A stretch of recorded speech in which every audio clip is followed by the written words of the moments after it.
तो तीसरा हमारा हो गया। अब हम लोग यहाँ पे चौथा देखेंगे तो बोल रहा समान ऊंचाई वाले दो बेलनों की त्रिज्याओं में 2:3 का अनुपात है। ठीक है, दो बेलन है, ठीक है, दो बेलन है जिसमें एक का त्रिज्या 2 और एक का त्रिज्या 3, ये अनुपात के रूप में है।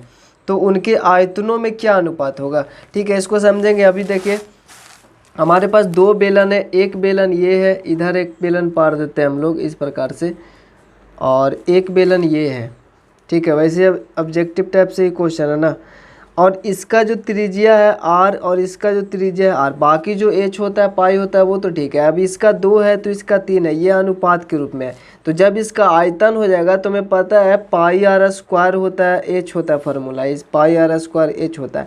तो r यहाँ पे स्क्वायर होगा, r का स्क्वायर होगा तो ये तो 4 हो जाएगा, और इसमें r का स्क्वायर हो जाएगा, ये तो 9 हो जाएगा। तो जब आयतन में हो जाएगा तब इसका जो रेशियो होगा 4 और 9 का रेशियो होगा। ठीक है, क्योंकि जब हम लोग आयतन निकालेंगे तो इसका आयतन निकालेंगे तो हमें पता है, वैसे अब बताने की ज़रूरत नहीं है आगे, चूँकि आप लोग अब समझ में आ गया होगा। तो पाई r स्क्वायर h, अब r का ही बात बोल रहा है तो इसमें r क्या होगा? अब अनुपात में पूछ रहे थे, इधर भी उसका भी अनुपात लिख देते हैं।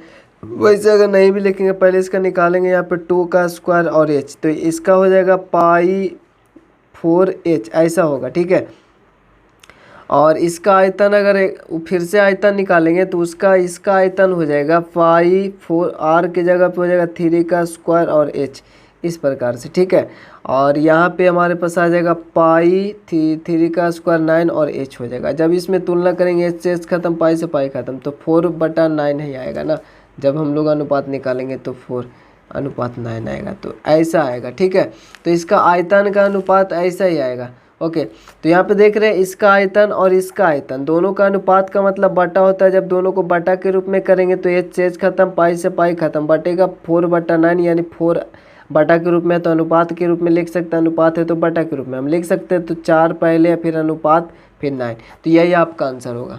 तो अब हम लोग नेक्स्ट क्वेश्चन देखते हैं। ये तो हो गया आयतनों का क्या अनुपात है, हमने देखा 4 और 9 का था। ये 5वां नंबर में बोला एक बेलनाकार बर्तन पानी से पूरा भरा हुआ है। ठीक है, और उसके अंदर उस बर्तन के आंतरिक व्यास के आधे व्यास एवं आधी ऊंचाई की एक बेलनाकार वस्तु डाली जाती है। तो बर्तन में बचे हुए पानी की मात्रा एवं आरंभ में पानी की मात्रा, ये दो चीज़ आपसे पूछ रहा है। अगर क्वेश्चन आपको समझ में आ रहा होगा तो यहाँ पे देखिए क्वेश्चन बोल रहा है क्या कि एक, अगर देख पा रहा होगा यहाँ पे बोल रहा है कि एक बेलनाकार बर्तन है। सपोज हम यहाँ पे एक बेलन पार देते हैं। ठीक है, एक यहाँ पे इस प्रकार से हमने बेलन पारा। अब इस क्वेश्चन को अच्छे से देखना है और अच्छे से समझना है। ठीक है, अब ये हमारा बेलन है और इसमें हमारा पानी भरा हुआ है यहाँ तक। ठीक है, अब यहाँ तक भरा हुआ है, इसका कुछ व्यास है। ठीक है, अब मान लीजिए इसका व्यास को हमने d से ही माना, तो d से माना तो त्रिज्या होगा d का आधा, यानी कुछ r होगा ना, आर भी होगा इसका, चूँकि आर का ही काम रहता है ना इसमें। तो आर होगा, व्यास जितना होगा उसका आधा होगा आर। ठीक है, d/2, यानी आर होगा जो भी होगा।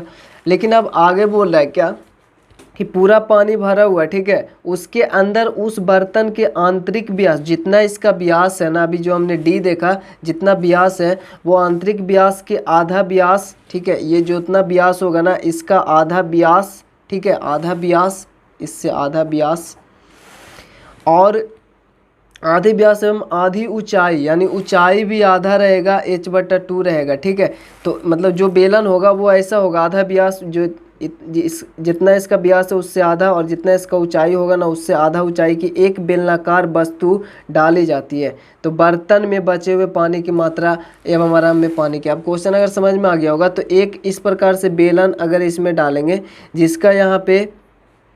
जिसका यहाँ पे व्यास तो होगा, जितना इसका व्यास होगा ना उससे आधा यहाँ पे व्यास होगा। ठीक है, जितना मान लीजिए इसका 4 व्यास है, सपोज हम समझाने के लिए बता रहे हैं, तो इसका व्यास यहाँ पे 2 होगा। ठीक है, तो त्रिज्या 1 होगा, क्योंकि व्यास के भी आधा होता है, त्रिज्या 1 ही होगा ना। समझ रहे हैं, मतलब अगर त्रिज्या यहाँ पे 2 होगा ना, जब यहाँ व्यास 4 है तो इसका त्रिज्या 2 होगा, मतलब त्रिज्या का आधा हम समझ लें। अगर आर इसमें जो भी होगा उससे भी यहाँ पे आर आधा ही रहेगा। ठीक है ना, यहाँ पे r आधा रहेगा इससे। और ऊंचाई की बात किया जाए तो ऊंचाई यहाँ पे जितना रहेगा उससे यहाँ पे आधा ऊंचाई रहेगा, h/2 रहेगा इससे।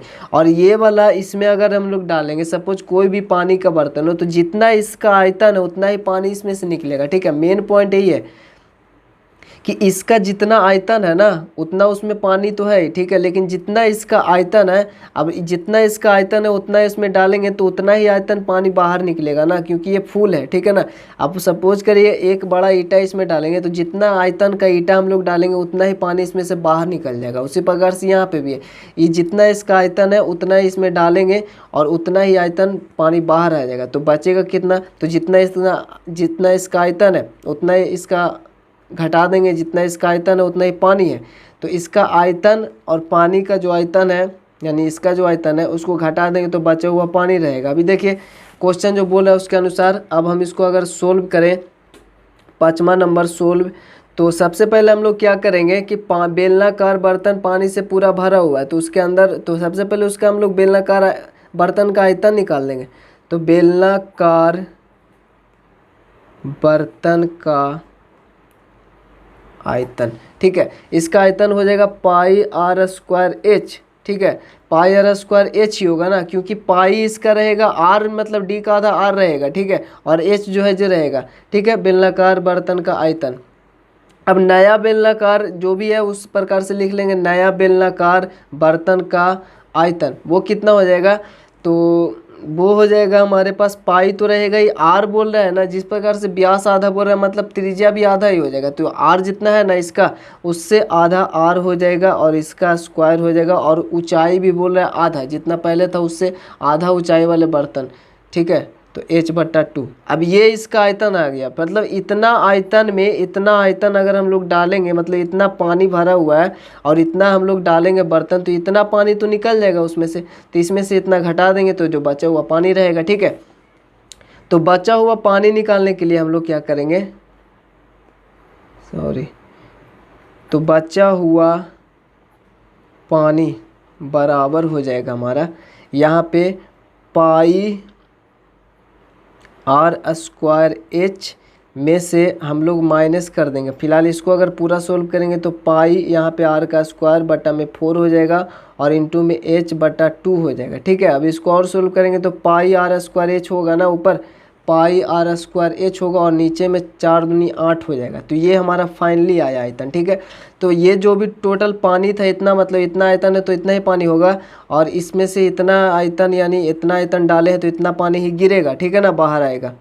इतना अगर घटा देंगे तो हमारे पास जो भी आएगा वो बचा हुआ पानी होगा। तो 8 एलसीएम लेंगे, 8 एलसीएम लिए तो एक में 8 से भागा देंगे तो 8 ही बार में कटेगा ना, 1 से 8 में भागा देंगे 8 बार में, या फिर 13 से 13 से गुना कर देंगे तो 8 पाई r² माइनस 8 से 1 भागा देंगे 8 में 1 ही आएगा, तो 1 से गुना करेंगे तो वैसे भी उतना ही आएगा। तो यहाँ पे फाइनली बचेगा 7, ठीक है। 8 गो पाई r² है, यहाँ पे 1 गो पाई r² है, तो 8 में से 1 घटेगा तो 7 पाई r² बचेगा, तो 7 पाई r² बचा, ठीक है। अब इसके बाद हम लोग क्या करेंगे, 7 पाई r² बचा, तो फाइनली यहाँ पे ये हमारा बचा हुआ पानी है। तो हमसे जो क्वेश्चन बोल रहा है वो बोल रहा है क्या कि बचे हुए पानी की मात्रा एवं आराम में पानी की मात्रा का हमारे पास अनुपात निकालना है। तो बचा हुआ पानी हमारे पास कितना है, इतना है, तो बचा हुआ पानी और अनुपात निकालना है। आरंभ में इतना था पानी, है ना, टोटल, चूँकि इतना आयतन है तो इतना ही रहेगा। अब हमें पता है इसका मतलब अनुपात का मतलब बटा होता है, तो अगर हम लोग बटा के रूप में लिखें इसको इस प्रकार से, पाई r²h इस प्रकार से, तो यहाँ ऐसे नहीं होगा ना, क्योंकि जो टोटल हमारे पास जो पानी बचा हुआ पानी तो ये है ना, क्वेश्चन में क्या बोल रहा है, क्वेश्चन में बोल रहा है बर्तन में बचे हुए पानी की मात्रा एवं आरंभ के पानी की मात्रा का अनुपात क्या होगा। तो बर्तन में जो बचा 7/8 बचा, यहाँ पे वही मिस्टेक था ना, 8 बचा ना, क्योंकि बचा में 8 है तो 8 बचा, तो यहाँ पे बटे के रूप में 8 होगा, ठीक है, 8 होगा, यहाँ बटे के रूप में 8 रहेगा, ठीक है ना।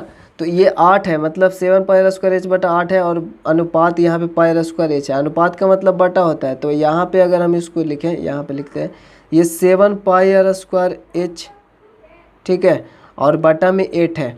और अनुपात का मतलब बटा होता है, तो बटा मतलब भागा होता है ना, तो अगर भागा के रूप में डायरेक्ट अगर हम समझे पाई आर स्क्वायर एच, बटा के रूप में मतलब कि भागा के रूप में हम डायरेक्ट लिख दिया।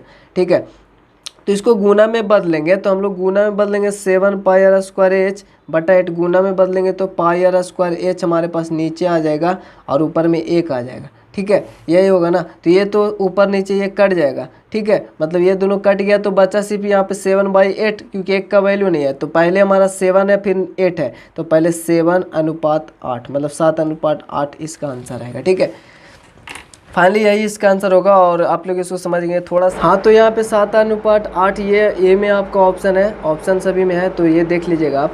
यहाँ पे चौथा है ना, 65 है, तो इसमें बोल रहा है एक पाइप की आंतरिक अनुप्रस्थ काट का क्षेत्रफल 100 सेंटीमीटर स्क्वायर है और इस पाइप की लंबाई 10 मीटर है। ठीक है, तो कितना पानी इसमें समाएगा, क्योंकि पानी तो लीटर में होगा ना, तो लीटर में, बाकी हमने पहले सब कुछ बता रखा है। देखिए आप क्वेश्चन क्या कर रहा है, इस प्रकार से पाइप होगा, इस प्रकार से हमारे पास पाइप होगा, सपोज इस प्रकार से हमारे पास पाइप है, तो ये जो अनुप्रस्थ काट का क्षेत्रफल मतलब ये वाला हुआ। ठीक है, ये वाला जो भाग है ना, ये वाला ये हुआ, तो इसका दिया हुआ हमारे पास 100 दिया हुआ था ना, 100 सेंटीमीटर स्क्वायर दिया हुआ था। और ये जो एल है लंबाई, ये जो यहाँ से यहाँ तक जो है ना, ये हमारे पास था 10 मीटर। ठीक है, तो 10 मीटर है, तो इसको हम लोग सेंटीमीटर में बदल सकते हैं, क्योंकि ये मीटर में है, ये सेंटीमीटर में, तो ये अच्छा बात नहीं है। इसको भी हम लोग सेंटीमीटर में बदलेंगे, हमें पता है 1 मीटर में 100 सेंटीमीटर होता है, तो 10 में 10 गुना 100, तो 10 गुना 100 करेंगे तो यानी 209 इसमें ऐड हो जाएगा, इतना सेंटीमीटर हो जाएगा। ठीक है, आप चूंकि हमसे बोल रहे हैं कि कितना पानी समाएगा, तो चूंकि हमें पता है पानी इसमें जितना समाएगा जितना इसका आयतन होगा, तो आयतन निकालने के लिए जो हमारा फार्मूला होता है बेलन ही है ना, तो बेलन का जो फार्मूला होता है, बेलन का जो आयतन का फार्मूला होता है, आयतन का जो फार्मूला होता है हमें पता है पाई आर स्क्वायर एच होता है। ठीक है ना, और ये जो हमारे पास ये राउंड है अनुप्रस्थ काट का जो क्षेत्रफल, ये जो हमारे पास वृत्त है ना, तो वृत्त का क्षेत्रफल होता है पाई आर स्क्वायर। ठीक है, और ये हमारे पास दिया हुआ है पाई आर स्क्वायर दिया हुआ है 100 सेंटीमीटर स्क्वायर। ठीक है ना, ये हमारा इसका क्षेत्रफल दिया हुआ, मतलब ये वृत्त, मतलब यहाँ पे पाई आर स्क्वायर जो है ना वो वृत्त का क्षेत्रफल है। और इसी प्रकार से ये भी गोल है, ये भी गोल है। ठीक है ना, उसी प्रकार से ना है यहाँ पे गोल, जितना दूर तक गया, जितना एल तक गया, जितना ऊंचाई तक गया, जितना लंबाई तक दिया, उससे हम लोग गुना कर देते तो इसका पूरा आयतन निकल जाता है। ठीक है, जिस प्रकार से यहाँ पे एच है, एच या फिर एल बोले। ठीक है, कोई दिक्कत नहीं है। तो अब हम लोग यहाँ पे समझे पाई आर स्क्वायर तो हमारा है ये 100 सेंटीमीटर स्क्वायर है, लिख दे सेंटीमीटर स्क्वायर है, और गुना एच हमारे पास है वो है 1000 सेंटीमीटर। ठीक है, 1000 सेंटीमीटर, तो सेंटीमीटर स्क्वायर और गुना सेंटीमीटर, ये सेंटीमीटर क्यूब हो जाएगा, और 3 और 2 मतलब 5 शून्य, 1 2 3 4 5 शून्य, ये हमारा बेलन का आयतन इजीली निकल गया। चूँकि हमसे बोल रहा है कितना पानी समाएगा, तो पानी बराबर कितना होगा, इसके लिए हमें निकालने के लिए हमें इसको लीटर में चेंज करना होगा। चूँकि हमें पहले ही बताए थे कि 1 लीटर बराबर होता है 1000 सेंटीमीटर क्यूब। ठीक है, 1 लीटर, चूँकि हमें सेंटीमीटर क्यूब दिया हुआ है, तो 1 सेंटीमीटर क्यूब बराबर कितना होगा, 1 सेंटीमीटर क्यूब, ये 1000 इधर आ जाएगा बटा में। ठीक है, यानी 1/1000 लीटर, 3 ही सुना ना, तो इतना लीटर आएगा, मतलब 1 सेंटीमीटर क्यूब में 1/1000 लीटर आएगा। तो हमारे पास इतना सेंटीमीटर क्यूब है, तो इतना सेंटीमीटर क्यूब है ना, 2 2 4 5 शून्य, इतना सेंटीमीटर क्यूब में कितना आएगा, क्यूब होगा ना, तो 1 में इतना, तो 1000 में 1000 बटा इतना, दूर है तो 2 बटा इतना, समझ रहे हैं, मतलब 2 से गुना करते, इसमें 2 से गुना करते, 2 इकाई 2 ही होता है ना, 2 बटा इतना, मतलब 1000 सेंटीमीटर क्यूब है, तो 1000 मतलब सॉरी यहाँ पे 5 शून्य है ना, ये हमारे पास 100,000 है, तो 100,000 सेंटीमीटर क्यूब है, तो 100,000 सेंटीमीटर क्यूब में इतना लीटर होगा, इतना लीटर। अब इसको काटेंगे, 3 शून्य से 3 शून्य अगर कट जाएगा तो बचेगा 100 लीटर। ठीक है, तो अब हम लोग अब सब आसानी से समझ में आ गया होगा ये कैसे आया। अब चूँकि हमने पहले ही बताया था किस प्रकार से इसको हम लोग चेंज करेंगे, और अच्छे से बताया था, मीटर के बारे में भी बताया था। तो ये हो गया 100 लीटर, और यही आपका आंसर होगा। ठीक है, तो ये भी इजीली बन गया, ये हमारा सी और इसका आंसर हो जाएगा। तो बस इस वीडियो में हम लोग इतना ही क्वेश्चन देखेंगे, चूँकि वीडियो काफ़ी लंबा हो चुका है ना। तो मिलेंगे नेक्स्ट वीडियो में। चैनल पर नए चैनल को सब्सक्राइब कर लीजिए, वीडियो अच्छा लगा लाइक कमेंट शेयर जरूर से कर दीजिए। मिलता है आपसे नेक्स्ट वीडियो, तब तक के लिए जय हिंद जय भारत।